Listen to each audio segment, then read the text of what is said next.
Hi, Shell. And hello to all you other wonderful weirdos watching. So, after going home, so yes, as of recording this now, it is the 1st of December, and after reorganising my shelves, I decided to continue with the box of Christmas decorations. So I'm wearing I am already in the Christmas spirit. 1st of December. It's not as bad as a colleague of mine who annoyed me when she said she put her Christmas decks up on the 1st of November, which is lunacy. But yeah, I did manage to bring home some books. So this is technically a book haul that doesn't ruin my book buying ban, because I just pulled the books from my parents' house. Some do go on the problem shelf because I bought them in July. So yes, let's go through the problem shelf editions first. And yeah, again, I did a video on the problem shelf and my book buying ban. These are not all of the books from July, but I did try and grab the ones that I would be interested in. I am going back home in January at some point, so hopefully I'll bring some more from the problem shelf, as well as hopefully more from non-problem shelving. But at the same time, this is not going to be as much as it will be in January, because I had my Christmas presents to bring with me. So I have about, I think, 8 books in that all wrapped up in my Christmas bag. So I had my Christmas presents taking up half of my suitcase. So this is what fit in the other half that I also needed to fit a few other things in, but we'll get to that. But yeah, I managed to pack 8 books, and it's split evenly. 4 is for the problem shelf that I bought in July, and 4 that I bought long before 2025. Some even before that, before 2024, I think. Actually, I think one I inherited back when my uncle passed away in 2010. So I think one has definitely been on there for longer, but we'll get to it. First off, we've got the recent purchases from July. Problem shelving. First on the list is the Margaret Atwood Onyx and Crake. I decided to grab this. Originally, I was going to leave it there when I first bought it, because I went around all the bookshops I could in Durham. It was all the bookshops that were on one side of the bridge. I couldn't cross the bridge. I didn't have the time, but I did go into a bookshop and asked about the fantasy sci-fi, because they only had a little section, and the bookseller brought out Onyx and Crake for me, and she was lovely, and so I bought it, even though the blurb didn't sell it. But then Storygraph recommended me Onyx and Crake. The description on Storygraph is much more interesting than what's on the back of this book. Like, sometimes the blurb does not do it justice. So yeah, Storygraph made me want to read this. So you can barely see it because it's just shiny. It's silver and there's a pig on it. Yeah, you can barely see the pig. There's the babe. But yeah, for the problem shelf. Next up, we have The Book That Wouldn't Burn by Mark Lawrence.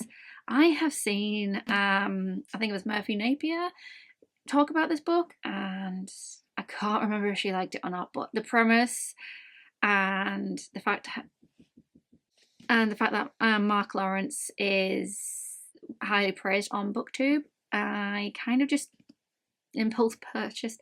Actually, the entire of July was impulse purchasing books.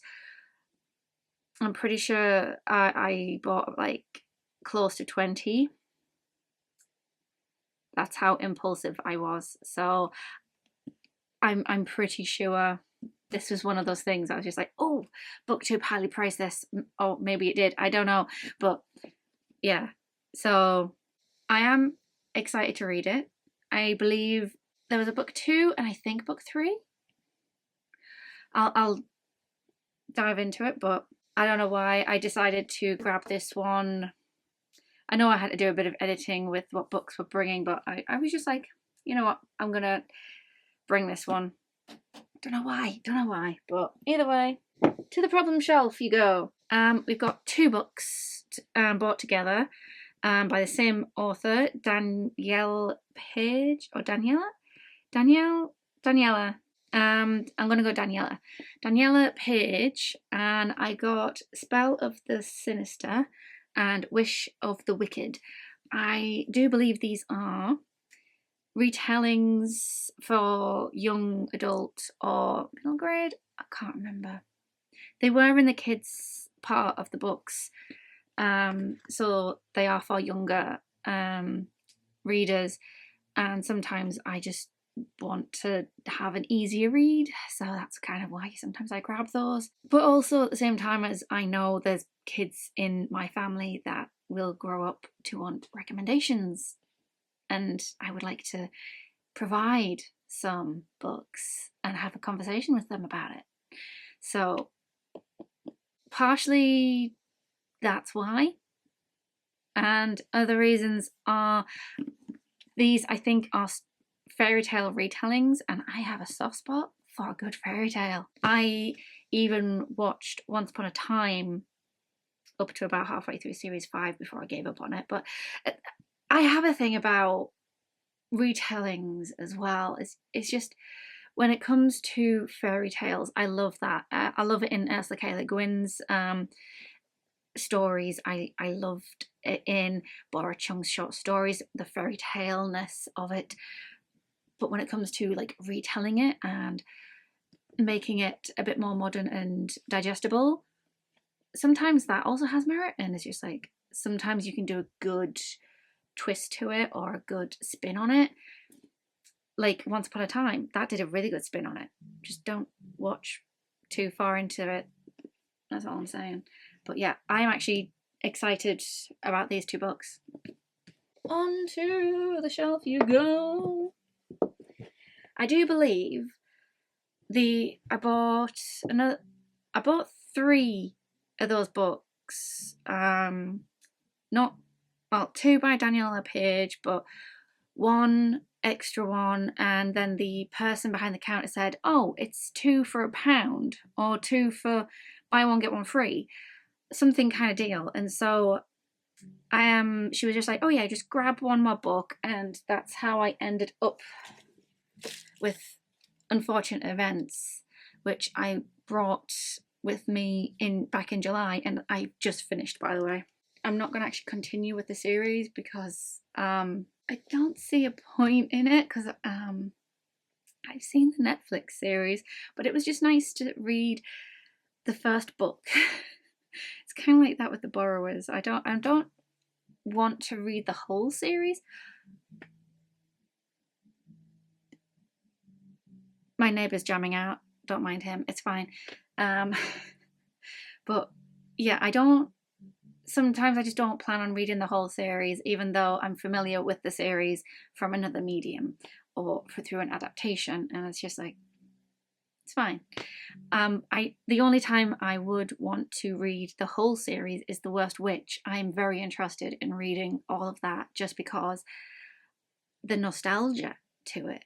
I really liked reading that first book. That was actually a really good one, and I do want to read the rest of those books. It is blowing a hoolie. My goodness.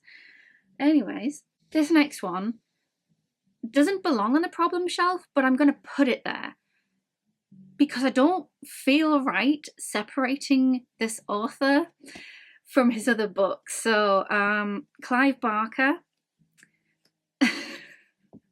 Yeah, I seem to have realised I had another Clive Barker whilst I was at home, and I was just like, oh, I'm just going to grab that and put it next to the other Clive Barker books I've got. So yeah, this one is The Great and Secret Shore. You can barely make it out on the front cover, but it is there. But yeah, The Great and Secret Shore. I don't know when I don't know when I bought this, but I definitely can tell you it's because of the line at the top of this blurb. Armageddon begins quietly.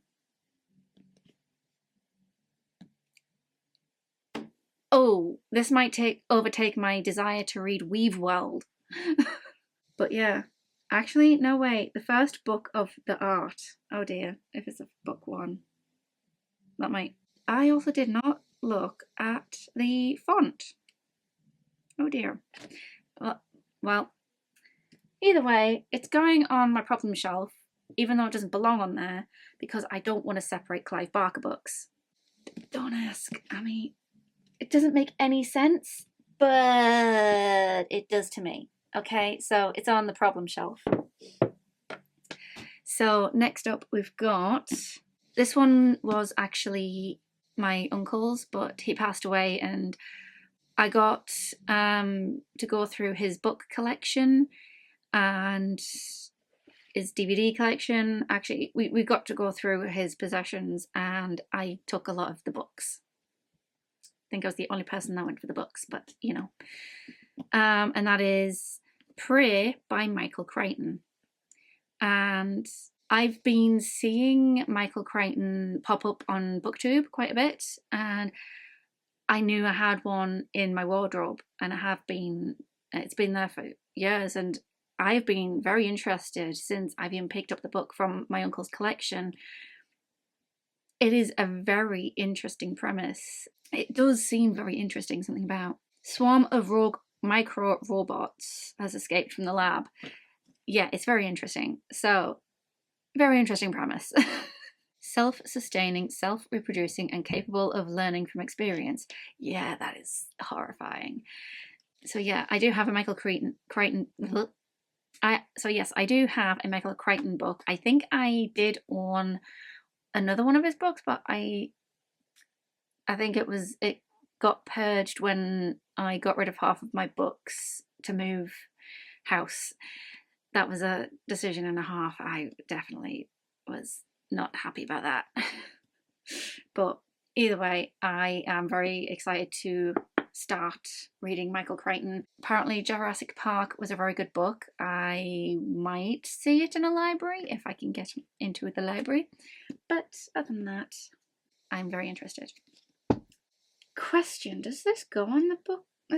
Okay, I am struggling to remember when I bought this. It might be a problem shelf, and it might not be. I think it was November of 2024, so it wasn't part of the book buying ban failing, but that's probably why I've been, yeah, I know it was November because it was cold. So it was cold in Redcar. We were in Redcar, and I was going up and down that high street with intention of going into every single charity shop, finding all of the books. I think I got book 2 of Children in Time, which I did try and bring down because I got book 1 on the other side of the shelf, and unfortunately it couldn't make the cut. So that is a January thing. I will be bringing down Children of Time, Children of Ruin, Children of Time book 2 by Adrian Tchaikovsky. That I know I'm bringing back in January. So, but this one I bought on the same day, and that's Babel by R.F. Kuang. Okay, I think this might be my only R.F. Kuang book. I could have sworn I had another one, but I might just be imagining things because I see R.F. Kuang everywhere on BookTube, and I know she is on my I need to read one of her books. Oh, store receipt. 2024. It is November. Yes, I was right. It does not belong on the problem shelf. Escaped. Ha ha ha. So yeah, this book has been on BookTube quite a bit, and it has been very well read according to the spine. Can't find the bookmark, so it was not DNF'd. So yeah, you can definitely see they read the whole thing. So at least I don't have to worry about breaking the spine. It's already been broken. But yeah, Babble. Okay, next up, is there a receipt on this one? No. Okay, so next up, I believe I bought this around the same time or a year before, because I know I've had this book before I owned Babbel. So I know trying to keep track of what books is in my parents' house is ridiculous. But I have tomorrow, and tomorrow. I gotta remember to put the and in there, even though it doesn't say and at all on the spine. But Gabriella Zevin, I did read the back, and it kind of, I think it solidified me wanting it because something about gaming. Yes, playing games, because it was to do with something about gaming, and I kind of really loved Ready Player One, which is just here. And I just loved the gaming references. So, and yes, I'm not going to be reading Ready Player 2 because of all the bad reviews. I don't care. But yeah, Tomorrow has also made the booktube rounds, and everybody seems to have really good things to say about it. And if one of the quotes says that it made them sob, by Jojo Moyes, I don't know who that is, but if something made somebody else sob instead of just cry, that also intrigues me, because as somebody who reads Bachman books, I seem to be in it for the punishment of crying my eyes out. So I'm also very interested in maybe a book that might do the exact same reaction. That might just hurt. Yeah. But yeah. Those are the 8 books I brought back from my parents' house, and hopefully I have all of the books on my Christmas list. Just looking at the stack. I'm just, when you are like shaking presents and trying to guess what they are, I'm trying to guess which book is what based on the thickness of the cover. Just the thickness of the book. It's not great. It's not going well, because I don't know which book is what. I don't know how thick they are, and I'm just like, yeah, I'm trying not to shake my book presents to see if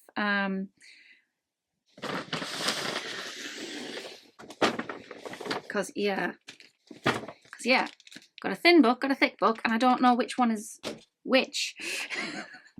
I don't actually remember, so I'm just going to be like, does that sound like book 2 that I asked for from that series that I don't have a book 2 in, or is it one of these is Dungeon Crawler Call? I know that much, but which one of these 3? So yeah, I'm in that limbo where I'm shaking a book present trying to guess which book it is.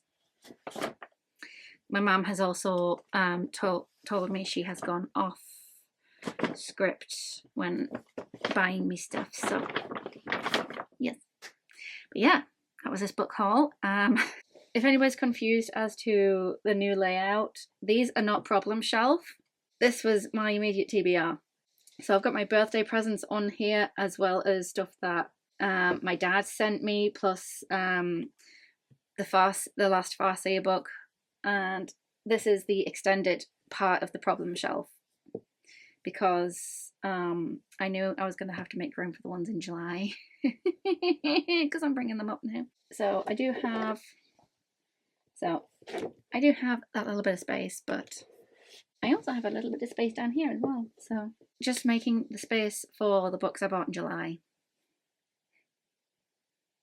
And these are all the books that I have currently just read this year, just to keep a nice visual representation of what it is I have read.